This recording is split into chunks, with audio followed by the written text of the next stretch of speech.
Le pilier numéro 2, le timing de l'industrie et de la compagnie.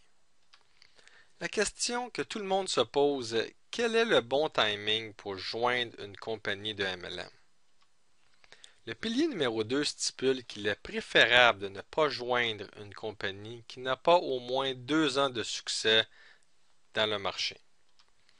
Saviez-vous que 95 à 98% des compagnies cessent leurs activités après seulement 2 à 3 ans d'existence? Les gens croient à tort que c'est un avantage de joindre une compagnie qui démarre. Voulez-vous prendre le risque de joindre une compagnie qui va possiblement cesser d'exister quelques années plus tard? Dans les premières années, une compagnie se doit de faire beaucoup d'ajustements afin de régler les politiques qui surgissent, les politiques, les procédures, plans de compensation, etc. Croyez-moi, vous ne voulez pas vivre cette période tumultueuse. Voici le concept. Si l'opportunité est bonne au début, elle sera encore meilleure après 3 à 5 ans, quand tous les problèmes auront été réglés. À l'autre extrême, une compagnie qui a 40 ans et plus d'existence est sans aucun doute une très bonne compagnie, mais les perspectives de croissance peuvent être un peu plus limitées, donc plus difficile de construire un bon réseau. Il s'agit de trouver le juste milieu. Maintenant, vous devez vous poser la question, est-ce que tous les types de compagnies peuvent réussir en MLM? Et malheureusement, la réponse est non. Des compagnies regroupées dans certains marchés sont à éviter. En se basant sur notre expérience et sur les faits vécus par de nombreux représentants, voici quelques marchés à éviter. Premièrement, l'industrie des matières premières, l'or, les métaux, les diamants, les monnaies, etc. Nous savons tous que ces industries sont cycliques. Il y a des hauts et des bas.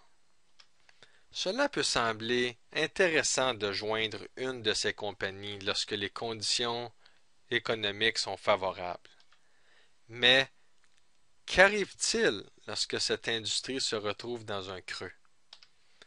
Les gros leaders décident de quitter pour un autre réseau afin de continuer à faire de l'argent et la compagnie devient alors en péril. Ce qui signifie que votre propre réseau devient également en péril. Deuxièmement, l'industrie des nouvelles technologies est également à risque, car elle est en constante évolution.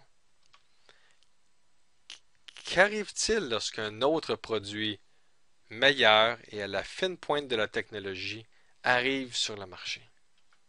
Car un produit qui repose sur la technologie finit toujours par se faire dépasser par un autre produit.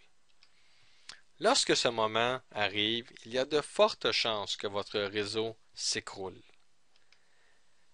Troisièmement, l'industrie des télécommunications, car elle est très compétitive et se contente de marges de profit minimes. Donc, pour éventuellement faire de l'argent sur une base résiduelle, ça prendra beaucoup de gens dans votre réseau. Lorsque vous décidez de bâtir un réseau, c'est pour le long terme et non pas pour le court terme. Donc, choisissez bien l'industrie dans laquelle votre compagnie se retrouve si vous ne voulez pas tout perdre ce que vous avez mis des années à bâtir. Et comme vous pouvez le réaliser, cela n'a rien à voir avec vos qualités de leader, votre motivation ou implication. Sachant cela, voulez-vous prendre le risque de bâtir votre futur avec une compagnie qui est dans une industrie à risque? Les gens vont alors se demander quelles sont les industries intéressantes pour la MLM. Je vous répondrai par une autre question. Nommez-moi une industrie qui est toujours en croissance.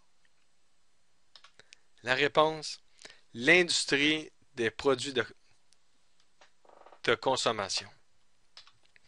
Pour les mêmes achats, est-ce que votre panier d'épicerie baisse avec le temps? Depuis des siècles, les produits de consommation sont à la hausse. Pas de haut et de bas qui détruisent les rêves de gens dans le marketing de réseau. Donc, l'industrie que nous recommandons davantage est celle des produits de consommation courante. Cette industrie est également très compétitive pour la majorité des produits. À l'exception de quelques produits, dont les produits dits bio ou naturels, qui sont en pleine croissance. Vous n'avez qu'à aller à la pharmacie ou à l'épicerie pour comparer l'espace qu'ils occupent comparé à quelques années passées. C'est une industrie en croissance constante avec des marges de profit très intéressantes. Ils peuvent donc remettre de bonnes commissions à leurs représentants et assurer une sécurité financière à long terme. Comme vous le réalisez, le choix de l'industrie dans laquelle la compagnie se retrouve peut avoir un impact majeur sur votre succès. Il est important d'en prendre conscience avant d'investir votre temps et argent dans le marketing de réseau. Ceci complète les éléments essentiels à retenir pour le pilier numéro 2. Demain, je vous parlerai d'un autre pilier très important, le pilier numéro 3, intitulé La valeur de la qualité versus prix des produits.